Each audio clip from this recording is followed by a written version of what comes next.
Olá pessoal, hoje nós vamos dar continuidade ao nosso conteúdo sobre vírus e não poderíamos deixar de falar a respeito do novo coronavírus e a possibilidade de transmissão pelos alimentos.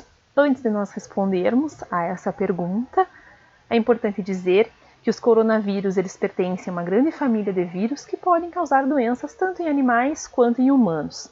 Nos humanos são capazes de provocar infecções respiratórias, tais como a MERS e a SARS. O novo coronavírus ele é conhecido como SARS-CoV-2 por causar uma síndrome respiratória aguda grave, conhecida como Covid-19.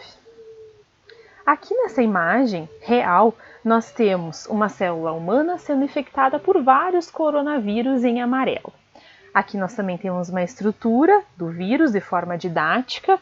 Na sua superfície há proteínas chamadas de proteínas espinho, que são responsáveis pela interação com as células humanas e que conferem o aspecto de coroa desse vírus, por isso a sua denominação, que vem do latim corona. No centro nós temos o material genético, que nesse caso do coronavírus é RNA.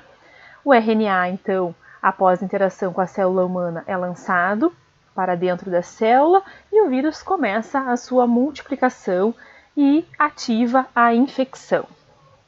Os sintomas da infecção Covid-19 mais comuns são febre, tosse e dificuldade em respirar.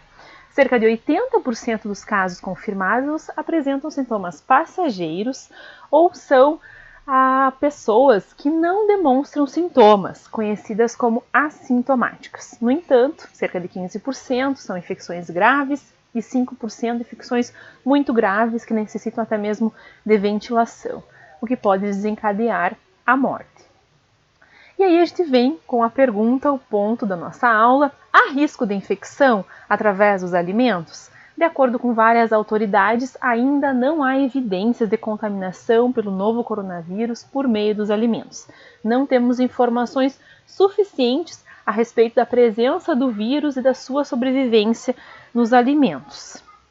Lembrando, o vírus ele não é um ser vivo e, portanto, ele não vai ser capaz de se multiplicar nos alimentos, como fazem as bactérias e os fungos. Os vírus eles precisam infectar células para se multiplicar, como nós vimos na imagem anterior. Então, como ocorre a transmissão? Ela ocorre de pessoa para pessoa por meio do contato com as secreções respiratórias. Então, aqui há uma imagem, com as possibilidades de transmissão. E lembrando, a transmissão ela pode acontecer também com pessoas que não desenvolveram os sintomas, os chamados pacientes assintomáticos. Nessa imagem, chama atenção também para o contato com objetos ou superfícies contaminadas, sendo uma das vias de transmissão. Então, nesse ponto, nós voltamos à área de alimentos e podemos perguntar: e as embalagens? Bom, há estudos da persistência do coronavírus em algumas superfícies e materiais que são comumente utilizados como embalagem de alimentos. E nós podemos ver que esse tempo de permanência pode chegar a dias. Até o momento, não há evidência de que as embalagens de alimentos foram a causa da transmissão do novo coronavírus.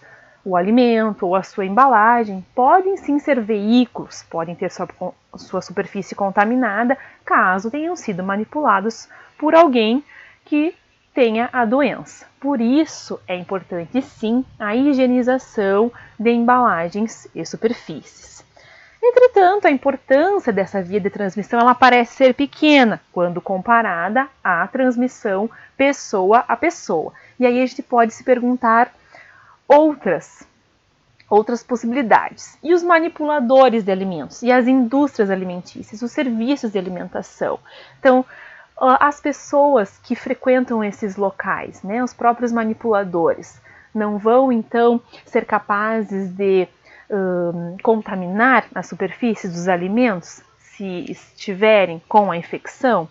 Então, para isso, nós temos que seguir algumas orientações que foram emitidas pelo Ministério da Agricultura e pela Agência Nacional de Vigilância Sanitária.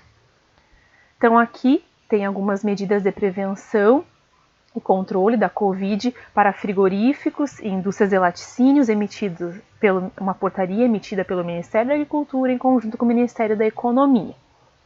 Temos também no site da Anvisa algumas notas técnicas importantes sobre esse assunto e que eu recomendo que vocês façam a leitura para que a gente possa discutir melhor todas as medidas de prevenção para a produção segura de alimentos durante esse período de pandemia. Aqui eu trago também a imagem do site do Ministério da Saúde com várias informações a respeito da doença, inclusive os dados atualizados no Brasil.